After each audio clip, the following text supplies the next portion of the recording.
Hey, what's going on guys? Recently I started playing through Resident Evil 2 again in the run up to the brand new Resident Evil 2 remake. Well, twice actually. I started playing Resident Evil 2 on the Friday before Christmas 2018 and finished the final scenario on Christmas Day itself.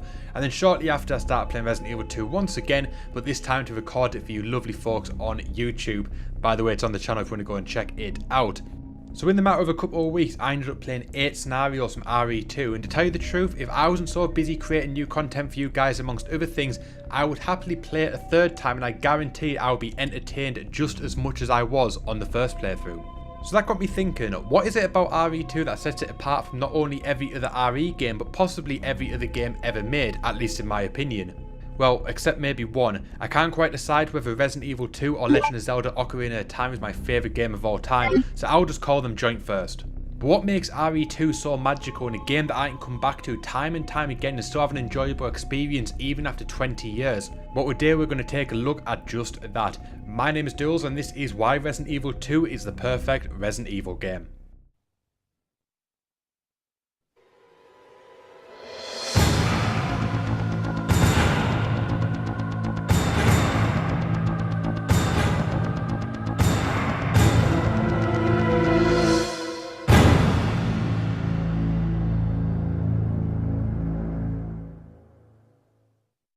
So as most of you will know, Resident Evil 2 was released way back in 1998 as the sequel to the critically acclaimed Resident Evil, which was released back in 1996.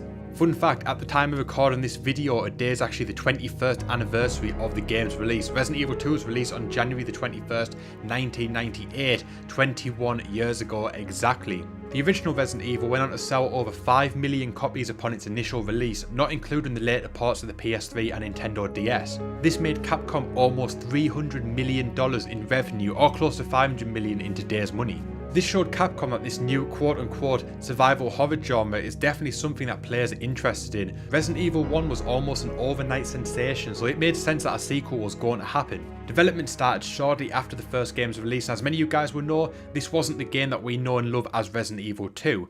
This game is now what is dubbed as Resident Evil 1.5 by fans.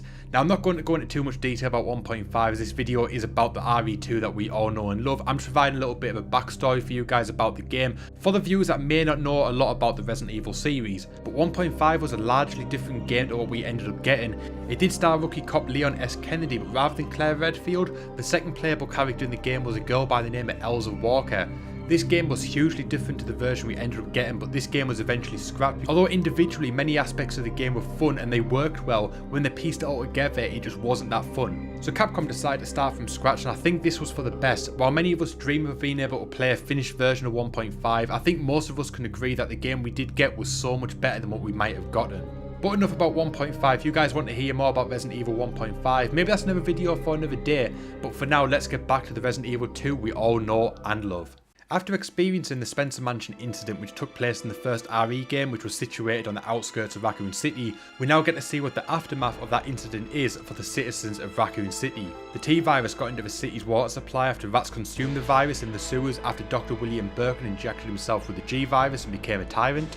This turned most of the citizens of Raccoon City into zombies and chaos ensued. The streets were overrun with the living dead and the city was as good as destroyed. Many people turned to the Raccoon City Police Department for help, but virtually all of them were infected or killed during the outbreak as well. The remaining STARS members who lived through the mansion incident tried to expose Umbrella for what they were doing, but no one believed them. During the fall of Raccoon City, a rookie cop by the name of Leon S. Kennedy would arrive in Raccoon City for his first day on the job, not knowing the horror he was about to come face to face with. Around the same time, a young woman called Claire Redfield, the sister of Chris Redfield from the first RE game, would also arrive in town searching for her brother Chris. Unfortunately, he had already left the country in his mission to take down Umbrella. After both being attacked by zombies, they cross paths and set out to find out what's going on, and together they decide to head to the RPD. Not knowing that the only police officer left in town was a man named Marvin, who unfortunately had been infected during the attack on the police station and would soon perish himself. After setting off for the police station, their car was smashed into by a truck driven by a recently turned zombie. This separated the two and led us to the start of RE2. Now that we have the backstory of the game out the way and have come to the part of the game where players first control either Leon or Claire, now we can actually get into why RE2 is so great. In my opinion, Resident Evil 2 is the perfect sequel. Everything we loved about RE1 is there, but improved upon in so many ways, and anything new implemented in the game fits right into place just right, and everything just works. First off, the game took everything that made RE1 so great and multiplied it by 100. Although RE1's story is just fine, a group of police officers arrive at an abandoned mansion to find out it's not quite so abandoned, then they make their way through it and find out their boss is actually a double agent they were set up. It's a good story, but as part of the overall series, to tell you the truth, I think it's pretty weak. Well, that was at least until Resident Evil Remake in 2002 when they fleshed out the story some more and made it fit in the overall story of Resident Evil. The story of RE1 is a great one, but RE2 took it to a whole new level. Being able to go inside Raccoon City, which all things considered could just be any other city in America or any other first world country for that matter, it also really allows the game to come to life and goes into a lot more detail into the outbreak. Rather than being contained to one specific area, RE2 allows us to see the devastation in multiple locations. The game starts off on the streets of Raccoon City for either Leon or Claire making their way to the police station. What's cool about RE2 is that whichever character you choose first, the other one has their story taking place on the other side of the crash, and it is a completely different story, yet still familiar. I think a lot of what you're going to hear in this video is unique yet familiar. I think this is what makes the game great. If you've already played RE1, you already have the lay of the land and understand how the game works, but if you're new to the series, RE2 is quite easy to get your head around and eases you into the action slowly, especially with the A scenario, which is a lot less full on, especially earlier on in the game, allowing you to understand the core mechanics of Resident Evil before throwing you in at the deep end with the game's B scenario. Now, you've just heard me mention the A and B scenarios, but if you're new to the series, you might be a little bit confused as to what I mean. As I mentioned earlier on, each character has their story told from the side of the car they escaped from. Depending on the character you choose to play as first, you will play their A scenario, and once you complete the game, you will unlock the other character's B scenario. So for example, if you choose Leon, you will start on Leon A from one side of the car, and once you complete the game, that moves you onto Claire B from the other side of the car. But if you choose to play as Claire first, you start at the same point as the Leon A scenario and Leon takes on the B scenario. So there's actually 4 scenarios in RE2. So while there are 2 A and 2 B scenarios, they aren't just the same cut and paste scenario for each character. So while the core aspects of the scenario remain largely the same, each character has their own unique story which plays out during their scenarios, just in slightly different ways depending on if you play in the A or B scenario. Items, enemy placements and puzzles are also slightly different in the B scenario, making the game that little bit different to what you remembered playing previously in the A scenario, and as I said before, unique yet familiar. This adds a ton of replay value to the game, and once you complete the B scenario, you will get the full true canon ending which you don't get just by playing the A scenario. The scenarios also have different characters and enemies. Some characters you only meet during the A scenario and certain enemies you only encounter in the B scenario. The battles between the main enemy of the game, William Birkin, is also slightly different for the A and B scenarios too. On the A scenario, both characters encounter Robert Kendo, the owner of the Kendo gun shop in Raccoon City. They use the shop to escape through the back and through the back streets of Raccoon City en route to the police station. From there they encounter the infected Officer Marvin, but apart from that their stories end up largely different. Leon meets a secret spy called Ada, yes, the same Ada who was hinted at during RE1 as the password for John. Claire meets up with a young girl called Sherry who turns out to be the daughter of William Birkin, the man who became the tyrant that unleashed the T-virus onto the citizens of Raccoon City. Both also encounter their own unique characters who end up suffering the same fates, just in different ways. Leon encounters a reporter called Ben who trapped himself in a police cell with the RPD to escape William Birkin, whereas Claire encounters Chief Irons, the chief police who was secretly in the pocket of Umbrella. Both characters die at the hands of William Birkin, but Leon or Claire never encounter the other character.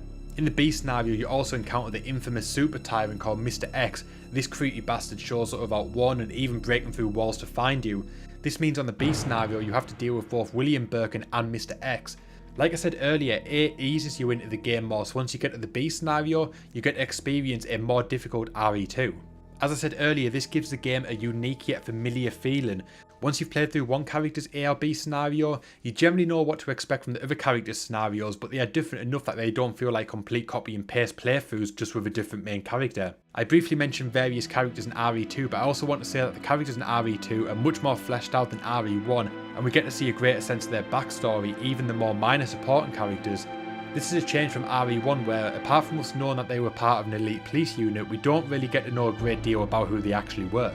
Another way the game differentiates each character is through its choice of weapons. While both carry a handgun, Leon's is actually upgradable. Leon also gets a shotgun and magnum, both of which are upgradable too, whereas Claire gets a crossbow and a grenade launcher. On both characters' A scenario, they get the option to get an SMG and extra inventory slots, but if you choose to take either of them, they won't be available during the other character's B scenario, showing that the two stories are being played out side by side. The characters also do interact with each other throughout the game in different areas. In some cases, you get to experience things from the other side of the coin in the B scenario. Things such as radio conversations and a section where Leon rescues Sherry at the end of his B scenario. In Claire A, she asks Leon to go and do it, and in Leon's B scenario, you actually have to go and do it yourself and experience how that event happened. Now we can't talk about the amazing setting, the characters and the weapons in RE2 without mentioning the puzzles. Puzzle solving is a huge part of what made RE1 so great, and I'm happy to report that puzzle solving returns in RE2 but stepped up a gear. There's a huge amount of puzzles you need to solve. The usual keys return to the game to unlock various new areas of the police station, as well as other key items that you need to escape. These are slightly different for each character's A and B scenarios. While the placement is largely the same, the methods you can get them vary. For example, Claire doesn't have a lighter which needs to solve one of the puzzles, whereas Leon does. So that puzzle is altered slightly with Claire having to find a lighter in the game. Subtle changes, but enough that you can't just run through Claire A's or B scenario easily after completing Leon's. Now, no matter how great the story and characters might be, if the gameplay isn't great, then it doesn't really mean anything. Well, I can safely say that there's nothing to worry about when it comes to the gameplay of RE2. Fans of the original game will be able to slip right into RE2, whereas new players will be easing into the game slowly enough to find their bearings and understand how the game works and plays. But if you're a more modern RE fan, maybe starting from RE4 onwards, you might not enjoy the fixed camera angles and tank controls. Unfortunately for you, this was a byproduct of trying to create this type of game with hardware limitations. In my opinion, it works just fine and tank controls aren't really that hard to get your head around, but I've been playing since the first installment, so I grew up with these mechanics. But if you've only played over the shoulder RE games, such as the majority since RE4, you might struggle a bit. But in my opinion, it is definitely worth putting in a bit of extra time and have some patience to learn and understand them, because once you do, you'll be treated to an absolute masterpiece in horror gaming. While fixed camera angles may have been a byproduct of the time period, Capcom went out their way to ensure that the camera placement was absolutely spot on in every instance. Positioning of the cameras is key to giving you that sense of claustrophobic narrow hallways, and also knowing an enemy is potentially there, but you can't be certain as you may not be able to see it until you move into its line of sight and the camera angle changes. This definitely keeps the player on their toes because you never know what could be lurking around any corner. And now we can't talk about camera angles without talking about another byproduct of the 1990s, and that is the beautiful pre-rendered backgrounds.